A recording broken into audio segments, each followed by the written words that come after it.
Bienvenidos a esta nueva emisión de Sin Filtros. Hoy vamos a hablar de geopolítica, vamos a hablar de la transición en Siria del señor Assad, que está allá haciéndole compañía a Putin, de toda esta estrategia de desinformación que se ha planteado, de las amenazas, porque el régimen islámico de Irán eso es lo que hace, amenazar, aparte de empujar el terrorismo, y ha hecho nuevas amenazas.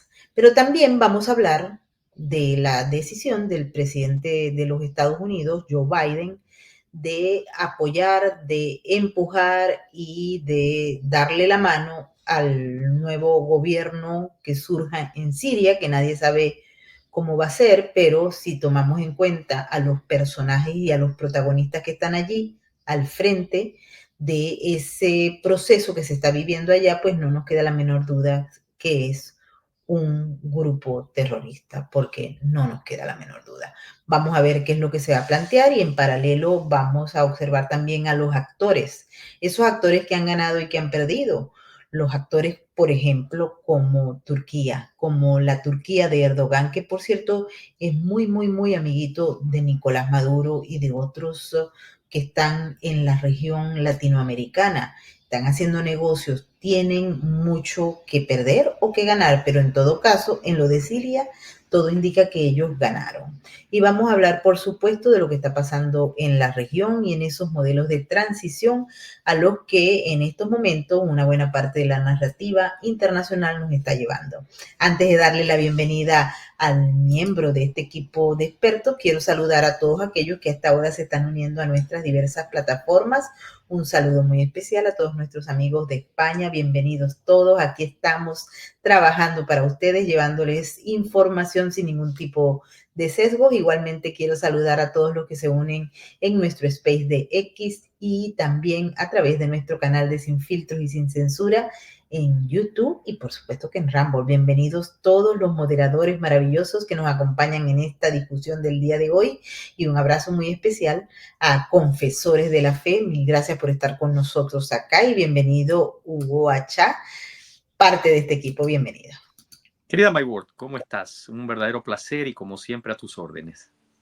Aquí estamos analizando los nuevos elementos que teníamos pendiente y que como está cambiando el panorama cada 5 minutos, quisiera que empezáramos por hacer más o menos un análisis de las premisas que tenemos hasta ahora. Tenemos un Bashar al-Assad en Moscú, protegido por Putin, con la familia.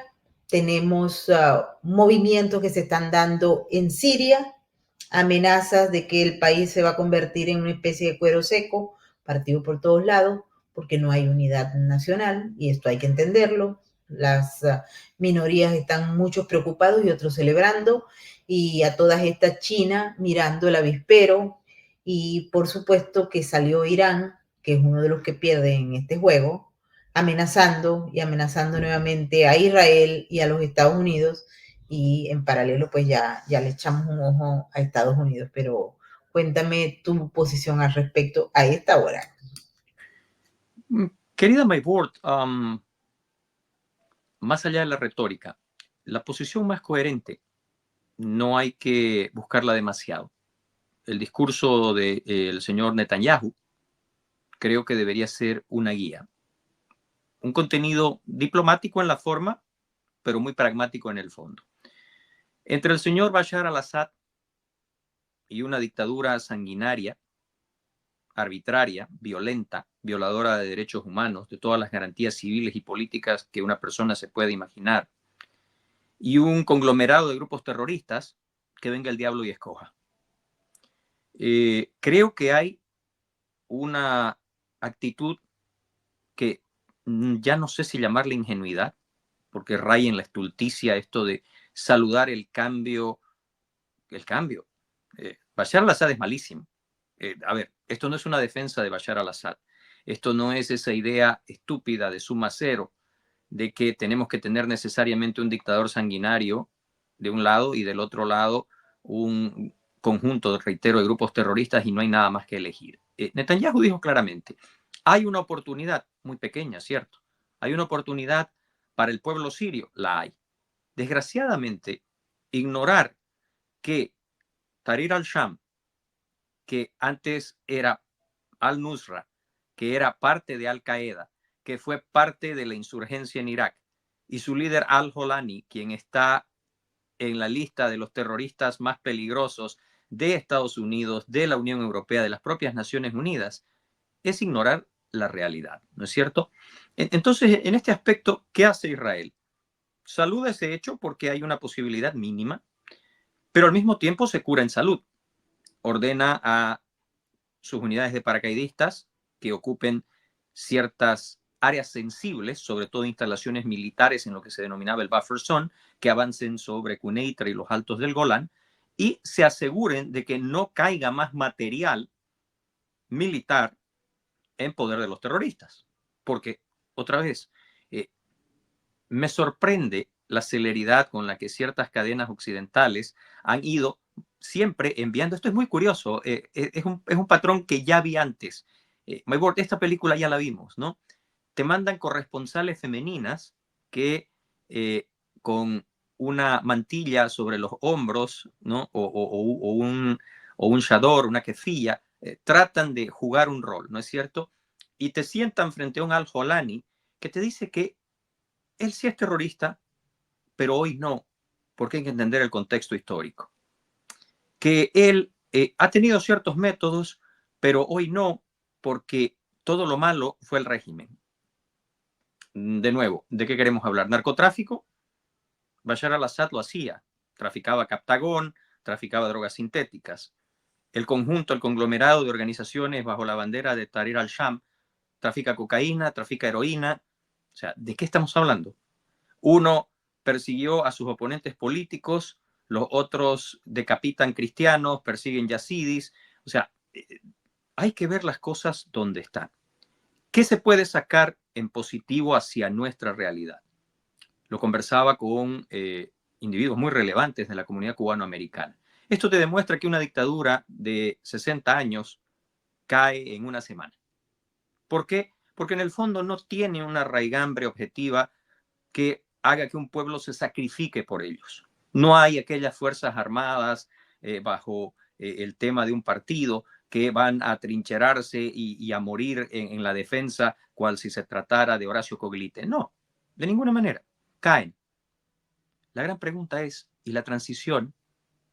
Porque hoy cuando la administración Biden, y lo mencionabas, establece ciertos contactos y puedo hasta entender un poco del contenido de lo que ha dicho el señor Austin.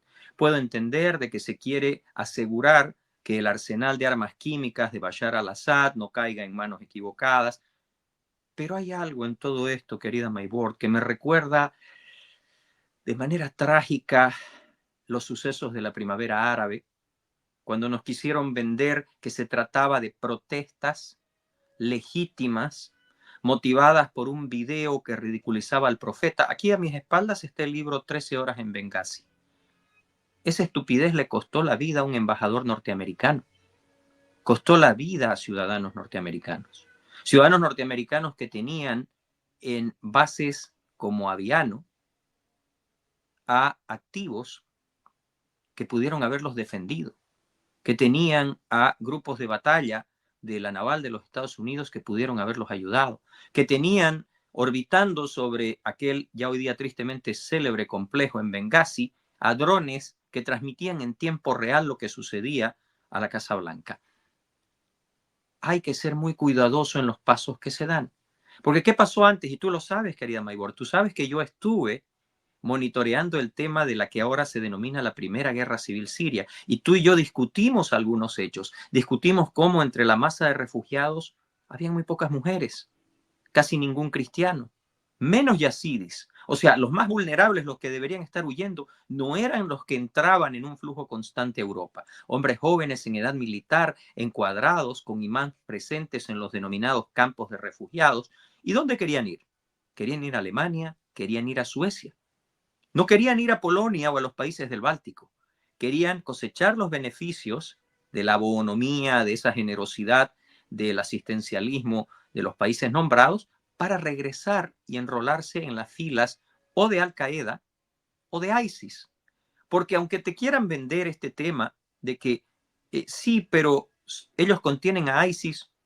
No sé si un occidente responsable debería colocarse a sí mismo entre la posición de escoger entre ISIS o Al Qaeda, porque ninguno de los dos quiere que tengamos una existencia. En esto hay que ser muy claro. Y sí, esto también hay que decirlo con todas las letras. Tahrir al-Sham tiene una chance es porque Israel aniquila a Hezbollah.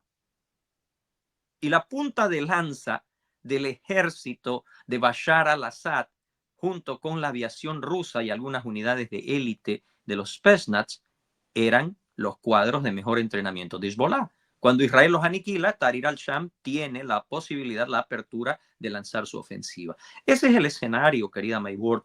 Yo lo lamento porque mucha gente entusiasmada, sobre todo aquellos oprimidos en tu país, bajo el régimen de La Habana, dicen, esto es lo que debe pasar. No, esto muestra un solo aspecto positivo, que esas dictaduras pueden caer en días, pero hay que estar listos para la transición. Hay que saber quién va a asumir, porque, como lo hemos discutido muchas veces, querida Mayward, la transición en La Habana, el régimen está preparado. El régimen está listo para sacarse el uniforme verde olivo, convocar a unas elecciones fraudulentas y convertirse de traje de diseñador en el gobierno democrático. Lo está. Hay gente, y tú lo sabes muy bien, en Venezuela, listo para enjuagarle la cara al régimen y plantearte una transición que en realidad haga que todo cambie para que nada sea cambiado. Entonces, creo que la lección fundamental de todo esto es que no debemos guiarnos por las formas. Hay que conocer el fondo y saber que lo que sucedió en Siria, fuera de ese aspecto positivo, es nuevamente una lección a aprender por Occidente. Gatopardiano se puede decir el cambio que se está proponiendo, pero lo más insólito aún es que haya países de alto nivel que lo están apoyando.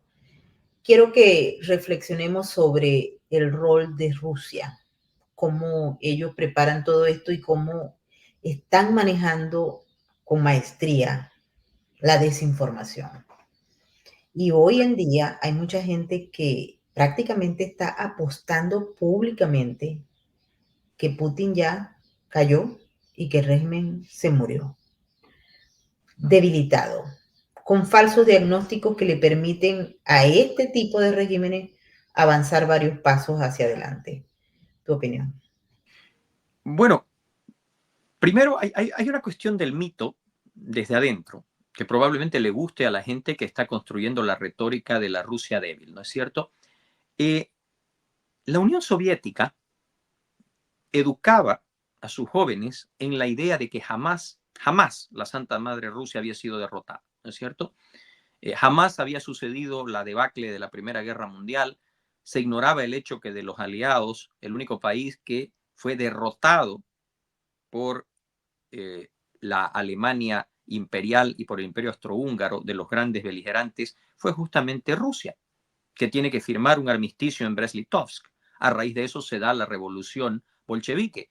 Y también se ignora, en esa construcción, se ignoraba que Lenin fue enviado en un vagón de tren como un agente de la inteligencia alemana para a través de la agitación terminar de destruir la capacidad de resistencia del imperio zarista, ¿no es cierto?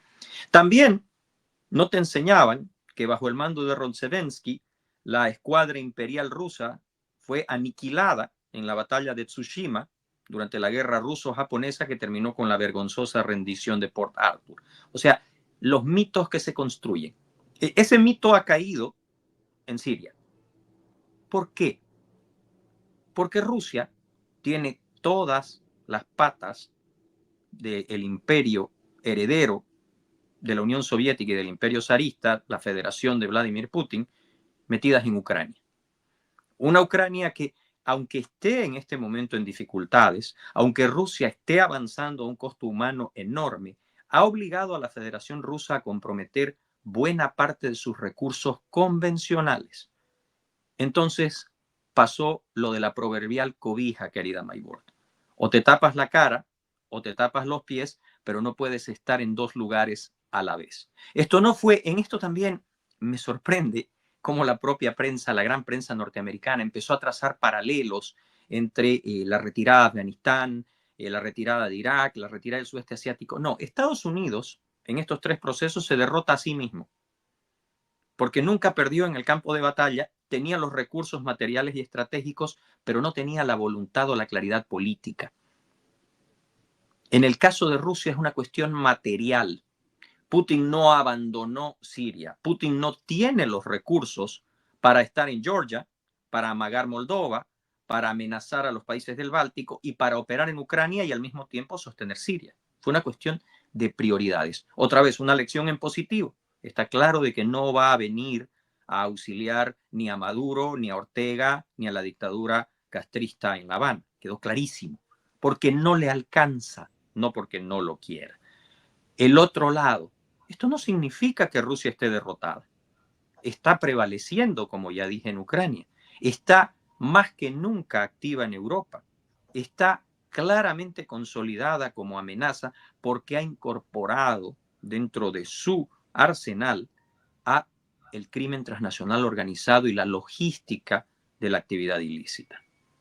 Que no le alcance no quiere decir que no le sea suficiente para continuar el esfuerzo en Ucrania y sobre todo para seguir desarrollando una guerra que desgasta a los Estados Unidos, para seguir apoyando en los lugares a donde en el costo-beneficio tiene mayor rendimiento, en el tema del empleo de la migración como método, en el empleo de la desestabilización de este continente. Entonces, creo que en esta situación hay que saberlo leer. ¿Hay una derrota desde el punto de vista estratégico? Sí. ¿Marca el final de Putin? Ni por asomo. Ha perdido y lo está intentando salvar vía la diplomacia el tema de Siria, pero va a intentar, marca mis palabras, ver si puede preservar Tartus y Latakia. Yo creo que no lo va a conseguir, pero lo va a intentar. Es más, cuando lo intente, no te extrañe que empiece otra vez a aparecer un nombre conocido para todos nosotros, que es el grupo Wagner, especialista en hacer este tipo de cosas y que bajo la cobertura de una supuesta situación privada no es más que otra de las herramientas de la Federación Rusa para esta guerra infinita. Entonces, hay que ser cuidadosos, como dijimos en el primer aspecto, y no dejarnos llevar ni por el entusiasmo ni por el análisis a priori. Hay que entender también que el oso ruso, cuando menospreciado, es más peligroso. Así es, muchísimo más peligroso. Irán, Hezbollah, Hamas. Tal vez hayan sido los más golpeados, los que más han perdido, y esto a pesar de toda la proyección que han tenido, de algunos beneficios que han recibido, incluyendo los mismos Estados Unidos. Pero ahí están. El rol de Irán en este proceso y cómo ellos a partir de esta semana también han alborotado las banderas de sus aliados en América Latina. Porque en la medida en que tú ves que está ocurriendo esto en Siria, también vemos todas las reuniones que se hicieron en Caracas, en Managua, y andan explotados en materia de promoción y de propaganda. My board, Irán ha conseguido ser un jugador global. Quien quiere ignorarlo lo hace a su propio riesgo. Lo ha hecho a caballo de su hermanamiento con organizaciones del crimen transnacional organizado y regímenes grises. El informe del ICCT en La Haya te lo dice claramente. La investigación desarrollada por nuestro buen amigo Joseph Hugh Meyer te lo revela de manera pristina.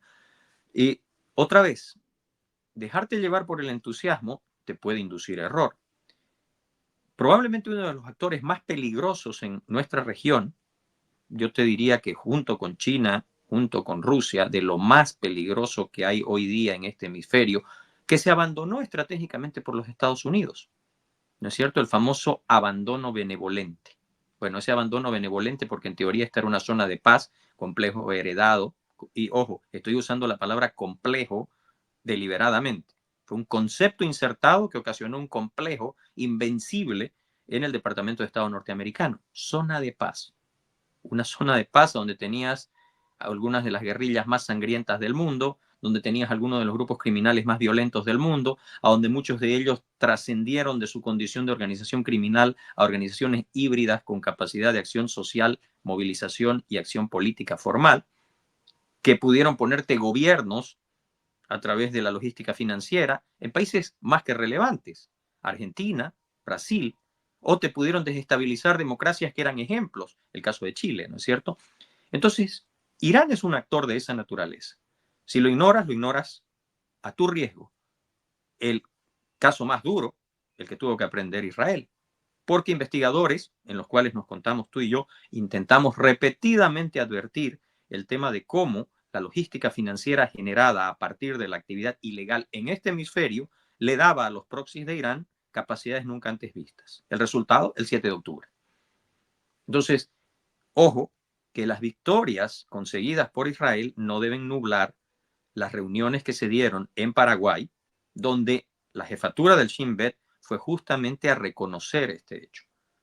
Porque Hezbollah, Hamas e Irán siguen teniendo, gracias a su colaboración con Cuba, una fortísima presencia y control sobre los ciclos de la actividad ilegal, trata y tráfico de personas y narcotráfico en la región. Y son capaces a partir de allí de generar amenazas directas a la seguridad estratégica de los Estados Unidos. Te perdí momentáneamente, querida Maywood. Y estamos aquí todos. Hay uno de los actores que se ha beneficiado, lo decíamos en la introducción de esta conversación, y es Erdogan, es Turquía. Cuando se produjeron todos estos ataques contra Nicolás Maduro, y disculpen que nos vamos siempre por aquel lado, aparte que nos duele, es muy importante lo que está ocurriendo con Venezuela, con Maduro y con la oposición. Muy importante destacar esto, pero Turquía inmediatamente abrió ayuda, ferias comerciales, Alex Saab, que es una de las piezas claves de todo este movimiento que hay, inclusive la hija de Diosdado Cabello estuvo en Turquía. Todos esos se realizaron ferias, fueron muchos empresarios turcos a Caracas y a San Cristóbal, es decir, se ampliaron y se firmaron varios acuerdos. Erdogan juega un rol fundamental y él tiene el doble sombrero cada vez que se le ocurre, ¿no? Y cuando uno observa todo lo que está pasando con Venezuela, Cuba y Nicaragua en América Latina, que por cierto hoy se han hecho arrestos, por ejemplo, de un supuesto miembro del Tren de Aragua en la zona cercana a Mar-a-Lago, la residencia del presidente electo Donald Trump. Todo esto que está generándose tiene que tener unos actores que han ganado. Erdogan es uno, siempre enigmático, con bases de la OTAN en su territorio, pero a la vez un jugador fundamental de todo esto. En relación al conflicto sirio, quisiera que destacaras el papel, pero también hacia afuera, y a ese jugador que a veces no se le ven las manos, Hugo. Bueno, Tayyip Recep Erdogan es un maestro del ajedrez político y geopolítico. Tayyip Recep Erdogan promueve primero internamente la demolición de la Turquía secular, inserta el Islam radical como un elemento político, promueve madrazas en Europa y termina consolidando un poder casi omnímodo interno. Al mismo tiempo desarrolla una industria de defensa considerable y simultáneamente le compra a Rusia y le compra a Occidente. Eso le cuesta una sanción, es eliminado del programa del caza de ataque conjunto F-35 porque compró sistemas antiaéreos rusos, pero apenas estalla la guerra en Ucrania, la invasión de Rusia a Ucrania, empieza a venderle en cantidades más que apreciables equipo de mucha capacidad a los ucranianos. El más emblemático, el dron de ataque Bayraktar, pero no es lo único que le vendió, ¿no es cierto? Hoy, a través de una operación muy bien llevada, promueve, equipa, ayuda, triangula recursos para los denominados rebeldes sirios. Elimina el aliado más importante que tenía Irán en su cercanía y entiende que tiene las manos libres para resolver la cuestión kurda. Pobres kurdos. Pobres kurdos. Ayudaron a contener a ISIS, combatieron a Al Qaeda, han resistido a esta situación y aunque hay que decirlo con todas las letras, el PKK está designado como una organización terrorista, vivieron y atestiguaron la habilidad de Erdogan. Porque Erdogan, recuerda, querida Maybord, lo discutimos también aquí en este espacio, extorsiona a Suecia, que pretendía el acceso a la OTAN, algo que ya ha conseguido, para que reduzca el apoyo a la diáspora kurda. Un gran ganador en el momento, tiene que consolidarlo, porque Erdogan juega, como tú dijiste muy bien al ponerse estos dos sombreros, en un escenario muy complejo. No quiere abandonar la OTAN porque tiene la cuestión griega, una enemistad centenaria. No quiere dejar de tener la capacidad de controlar lo que es un dilema, el tema armenio, la cuestión kurda, pero por el otro lado, una relación adversarial con Rusia, el control de los estrechos, la salida del Mar Negro, el Bósforo, los Dardanelos, que tantos dolores de cabeza le dieron a los aliados en la Primera Guerra Mundial. Erdogan entiende esto muy bien. Y si él puede minar la influencia rusa, lo va a hacer. Lo hizo ahora. Si él puede debilitar a Irán, que es su adversario natural en el ámbito del Islam, lo va a hacer.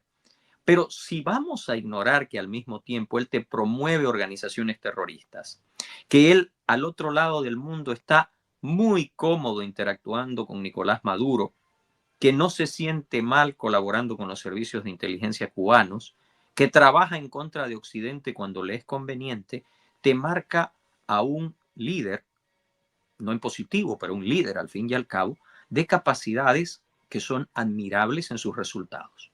Hoy el gran ganador, sin duda. ¿Hasta qué punto? Estoy esperando para ver, porque pienso que le ha apostado y mucho a que la guerra en Ucrania aún continúe, el desgaste ruso sea mayor y vuelva a proyectar lo que en algún momento tuviera no la Turquía de los jóvenes turcos, no la de Kemal Atatürk, sino aquel legendario imperio otomano sobre áreas como Crimea, el Quersoneso y todo el Mar Negro. Y también hay un actor que ha estado medio apaciguado, Xi Jinping, en todo este lío. Él apoya, pero se mantiene a una distancia en la que no le vaya a caer todo el lodo completo, ¿no? Él, también se está manejando la crisis económica de China, la destrucción del yuan, etcétera. En paralelo, observamos cómo ese modelo del que hemos hablado tanto por acá, por este espacio y en las conferencias y clases, los BRICS. Los BRICS están en 3 y 2, porque entre Rusia y China, pues el asunto está medio complicado. Pero te pregunto, China, ¿cómo lo ves en estos momentos? Ellos han estado apoyando por debajo a sus aliados porque les interesa muchísimo, pero pareciera que están equidistantes en estos momentos en algunas áreas de influencia. Suponemos que están trabajando para seguir el camino con mayor fuerza, como lo han venido demostrando. Querida Maybor, a la paciencia estratégica y los conceptos de Sun Tzu, China le ha agregado el pragmatismo implacable del Partido Comunista Chino. Y tiene una doctrina, otro libro que también tenemos aquí, que hemos analizado juntos, el tema de la cuestión de la guerra irrestricta, ¿no es cierto? Todos los ámbitos de la vida en sociedad son teatros de operaciones. La China ha estado en todos los conflictos que hemos mencionado de una forma solapada. Le entregó tecnología para ampliar las capacidades rusas. Ha ayudado a la Federación Rusa a evadir sanciones. Por el otro lado, ha permitido que su proxy, el régimen de Pyongyang, primero proveyera munición, sobre todo de artillería, equipamiento y hoy día soldados. Es impensable siquiera imaginar que Pyongyang se hubiera atrevido a hacer esto sin la venia de Beijing. Eso es sencillamente imposible, ¿no es cierto? Simultáneamente, continúa cerrando de una forma cada vez más férrea el cerco alrededor de Taiwán. Hoy día resisten unos pocos países, como Paraguay o Lituania, esta presión para abandonar el reconocimiento a la isla-estado y para que China pueda, lo que en algún momento dijo el propio Xi Jinping en el Congreso del Partido Comunista, resolver militarmente el tema de la provincia rebelde. Pero ¿qué hace China del otro lado? Finalmente, se ha admitido de que no es una hipótesis de que China tiene bases de recolección de información e inteligencia militar en Cuba. Hoy se identificaron 12 locaciones en la isla desde las cuales China desarrolla actividades hostiles hacia los Estados Unidos. Y finalmente el fentanilo. El fentanilo es una operación de naturaleza estratégica para el deterioro y el minado del entramado y el tejido social de la sociedad norteamericana. Quien quiera creer por un instante que un Estado monolítico, vertical, que le exige al ciudadano la identificación facial para la realización de las transacciones más sencillas, pueda no tener control territorial sobre las áreas donde se fabrica el fentanilo que envenena a la sociedad norteamericana, también se está engañando a conciencia. China es un jugador mucho más solapado. Desde una Argentina donde todavía Javier Milei no ha conseguido deshacerse de la rémora de los compromisos asumidos por sus predecesores, pasando por un conjunto de operaciones financieras que reemplazaron a la tristemente célebre Odebrecht, incluyendo su interacción muy íntima con la administración del señor Luis Ignacio Lula da Silva, sigue estando allí. Y para no dejar en el aire la segunda parte de tu pregunta, el BRICS está en la disyuntiva que planteamos aquí mismo en tu espacio. De foro económico alternativo a una alianza antioccidental. ¿Hacia dónde va a ir? Yo creo que el fiel de la balanza es India. Narendra Modi ha insistido de que él es un amigo de Donald Trump. De hecho, recordarás, molestó mucho a la China el hecho de que invitara en una situación que fue terriblemente bien comunicada al propio Trump a una reunión donde se establecieron cooperaciones que sacudieron hasta los cimientos otra alianza estratégica que tenía Estados Unidos con Pakistán. Pago para ver, porque hoy día Lula, a quien Milei le ocasiona más de un dolor de cabeza, ya anunció, como tú lo has visto, no solamente la circulación libre de moneda, sino que dijo algo fundamental. Todo el mundo se concentró en el tema monetario. Nadie escuchó el aspecto estratégico más importante del mensaje del presidente argentino. No estoy minimizando el otro lado porque es la economía, es la recuperación y es el futuro que se merece el pueblo argentino.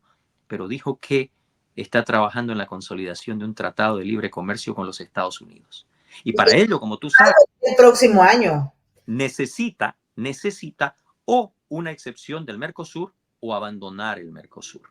eso. Y Lula, que se quiso vestir de defensor de la situación del libre comercio, quiere ocultar que hoy día ha amarrado el destino del aparato agroproductivo brasilero al combustible ruso.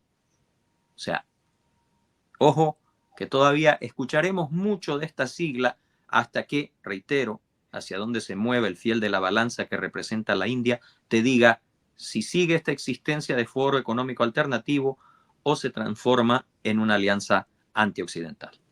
Una alianza antioccidental. Por cierto, hay mucha gente que se está preguntando, Hugo, había una película, creo que era de Julia Roberts, no me acuerdo, que se llama Durmiendo con el enemigo. Y Durmiendo con el enemigo pasa en muchos países. Un representante republicano ha dicho algo que ha llamado mucho la atención, porque también el tiempo en el que se dice, Hugo, porque él señala que hay drones iraníes en Nueva Jersey y que eso hay que tumbarlo de inmediato. Es el representante Jess Van Drew. Hay mucha gente que está estupefacta con esto porque dice, ¿y entonces? ¿Y ahora qué hacemos?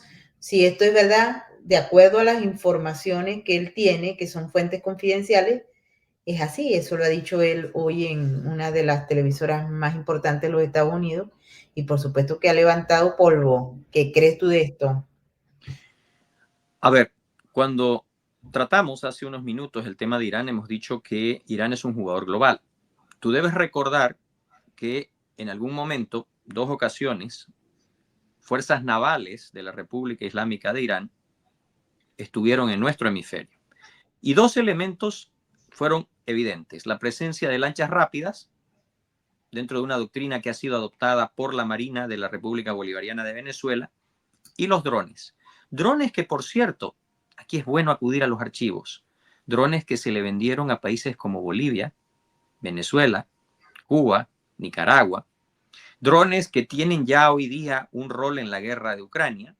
Recuerda que una buena parte de los drones que causan daños y matan civiles en la agresión Rusia-Ucrania son drones iraníes, los Shahid. Entonces, hay que tener mucho cuidado.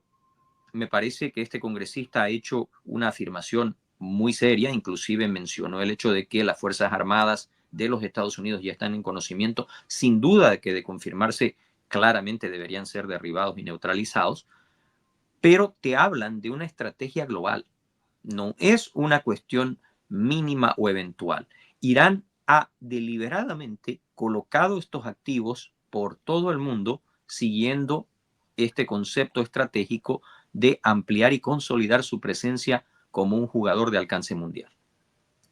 Estamos jugando también en un reacomodamiento de fuerza ante la llegada del presidente electo Donald Trump al poder y por supuesto de su alianza. Ya vimos a Javier Milei cómo lo ha hecho desde Argentina, cómo se han empezado a trabajar acuerdos, bien lo ha destacado que piensa firmar un acuerdo con Estados Unidos el próximo año. Se está trabajando en eso. Por supuesto que hay que cambiar unas leyes que son sumamente importantes antes de poner el dinero en el mercado argentino, pero todo indica que se va a dar. Hemos visto con mucho agrado cómo el presidente de Paraguay, Santiago Peña, está en Israel. Ha cambiado y ha abierto la embajada en Jerusalén y fortaleciendo relaciones directas con el gobierno de Israel. Eso para muchos es algo lleno de, además de valentía en este momento determinado, representa una línea clara hacia dónde quiere ir. Y sobre todo si se compara con un Petro que está prácticamente enloquecido o con Lula da Silva, y lo volvemos a traer más allá de Nicolás Maduro y de todos estos seres autoritarios. No, estamos hablando de un paso adelante en una dirección que pareciera que está fortaleciéndose, al menos en los últimos meses. Apreciado Maybor, yo creo que el liderazgo del presidente del Paraguay, el señor Santiago Peña, tiene una coherencia, ¿no es cierto? Y en esa coherencia un ejecutor, yo te diría, con visión estratégica, es su ministro de Relaciones Exteriores, Rubén Darío Ramírez Jiménez, quien por cierto es candidato a suceder a Luis Almagro como secretario general de la OEA. En esta visión, Paraguay es parte de Occidente. Lo asume de manera absoluta el pueblo paraguayo. No es una cuestión de gobierno, es una cuestión de identidad nacional. Un país que tiene unas proyecciones que muy poca gente fuera del entorno latinoamericano comprende. Pero en ese aspecto hay que también ser muy claros.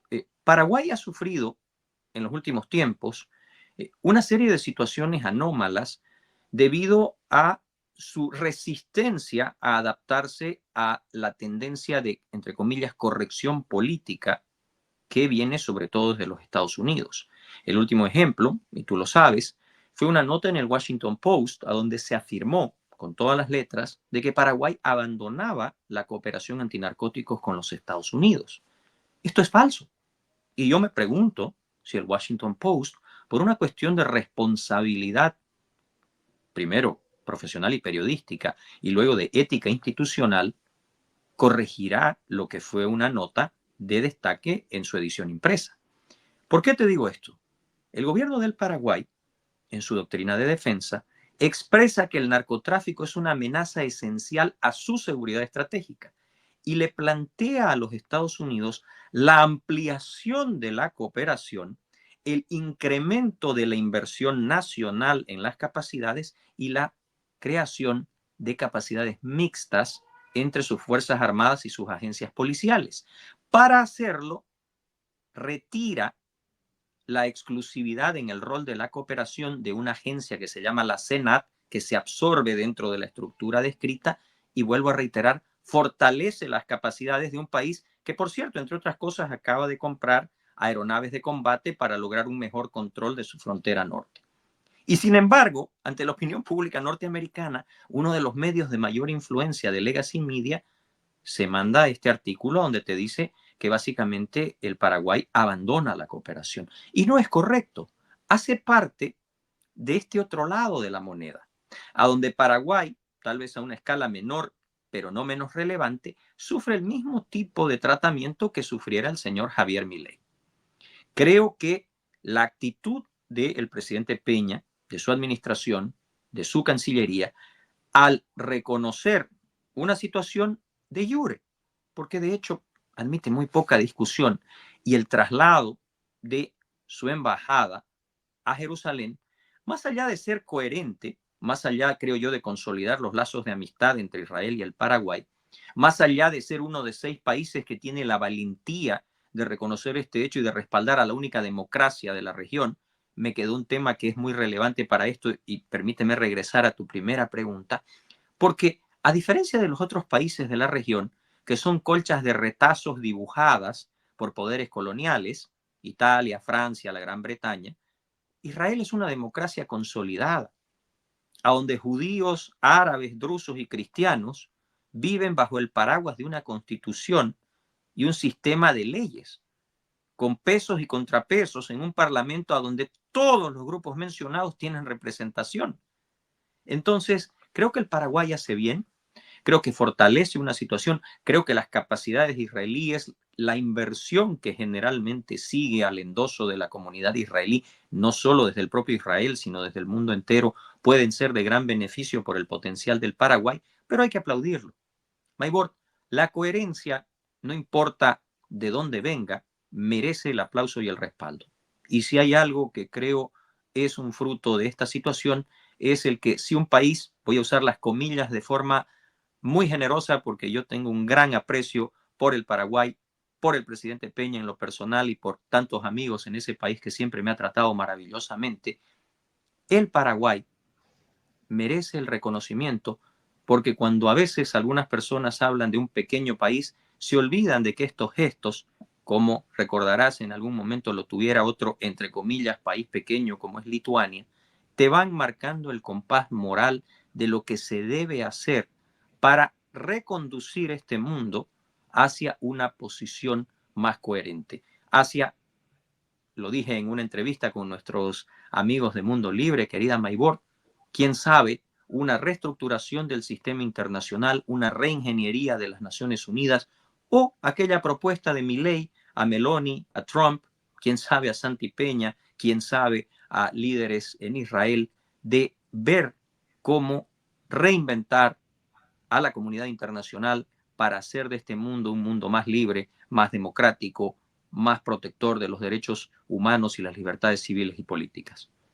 Yo estoy convencida de que el cambio viene y viene para bien dentro de toda esta estructura que se está intentando transformar, intentando cambiar. Así que tenemos una posición más optimista que, si se quiere, el año pasado. El año pasado estábamos así como que, uy, pesimismo puro, pero en estos momentos, con los cambios que se están dando, a pesar de lo difícil y de lo a veces frustrante que son esos cambios, yo creo que vamos encaminados hacia un mundo diferente que no se parece a ese en el que el ciudadano no tiene nada que decir porque el autoritarismo se lo consume. Hugo, hemos llegado al final de esta emisión, pero ya sabes que la próxima semana estamos de vuelta porque el escenario cambia. Bueno, y si cambia antes, estamos antes, ¿no? Estamos antes trabajando los temas que le interesa a la gente entender. ¿Por qué? Porque estamos en ese mundo cambiante, un mundo confuso, un mundo en el que las narrativas creadas en laboratorio se filtran como si fuesen hechos redundantes. Y aquí, bueno, aquí en Estados Unidos ya tenemos que analizar eso. Entre otras cosas, estamos así como que, uff, porque hoy renunció el jefe del FBI y eso tiene un pintaje bastante importante, además que el que lo va a sustituir, pero Chris Gray ha renunciado a su cargo de director del FBI, son muchas las cuentas, no sabemos si va a haber accountability en los casos. Por lo general no lo hay, pero vamos a ver qué pasa con este nuevo gobierno que está apenas por empezar. Un abrazo, Hugo. My Word, es siempre un placer, un privilegio, y el que tú me permitas considerar esto que has construido con tanto esfuerzo también mi casa. Es tu casa y es la casa de todos los que nos siguen. Un abrazo gigante. Y a ver, ¿cómo están ustedes acá? ¿Cómo está Lontan? ¿Dónde andabas metido que no te había visto? Por aquí está también la hermosa Loli Espinosa, un abrazo gigante, y Norma Flores, mi bella Norma Flores, ¿cómo están todos? A ver, ¿qué les ha parecido la conversación que tuvimos con Hugo? Son muchos y hoy vamos a volvernos a comunicar con ustedes, porque es que como el ambiente está tan alborotado, hay mucha gente que me ha pedido información de esto y aquello, vamos a tratar. Cuando terminemos nuestro bloque de trabajo, vamos a volver con ustedes y vamos a conversar sobre estos temas que son tan importantes, que quiero agradecerle a toda la gente que nos está viendo. Sí, ya nos han comentado que Facebook tiene problemas, que WhatsApp tiene problemas, Instagram tiene problemas y se cayó en una parte del país. Ya tenemos todos esos reportes porque nos están diciendo que no nos están viendo en Facebook. Y no nos están viendo en Facebook porque pues nada, está caído Facebook. No fue que nos echaron, que nos pueden echar, pero no nos han echado porque es que fue que se cayó Facebook. Instagram también se cayó, así que estamos por el resto de las plataformas y también por nuestros podcasts, y por supuesto un abrazo gigante a toda la gente que nos está apoyando desde España y desde toda América Latina, desde donde nos vean, desde Europa. Mil gracias a todos por estar con nosotros. Si ustedes no se han suscrito a nuestro canal, simplemente danle un join y formen parte de nuestra comunidad. Si no forman parte de nuestra cuenta de patreon.com/Venezuela Políticas, Realidades sin Filtros, háganlo y formen parte de este proyecto y apoyen a nuestro equipo. Igualmente, aquellos que todavía no nos han visitado, los invito para que vayan a nuestro blog venezuelapolitica.info. Allí van a conseguir nuevos datos. Por cierto, que ante el fake news de que el Pollo Carvajal ya estaba cantando todo eso, les traemos un reportaje que aclara qué fue lo que originó el fake news, la falsa información que salió publicada en todos los medios, pero cuando se publica que eso no era así, entonces no lo publica nadie. Hay muchos porque tienen prurito de no publicarlo, pero el Pollo Carvajal hasta el día de hoy, 11 de diciembre, no ha firmado ningún acuerdo con la Fiscalía. Lo que firmó fue su abogado, un acuerdo para respetar las reglas de la Fiscalía en materia de información clasificada. Así que vayan a nuestro reportaje en venezuelapolitica.info y se enteran de todos los chismes del caso del Pollo Carvajal, que se supone va a ir a juicio en el mes de julio, es decir, el segundo semestre del próximo año 2025, en el que vamos a estar súper ocupados, porque si hay algo que trae cambios, es el año 2025. Bueno, nos vemos más tarde. Un abrazo gigante a todos. Mil gracias por formar parte de este equipo y nos despedimos como siempre con el mensaje de la RAC, porque recuerden que juntos salvamos vidas. Manténganse libres. Nos vemos en un rato. Imagina que estás completamente solo e indefenso y que tienes que sobrevivir en las calles de uno de los países más violentos del mundo.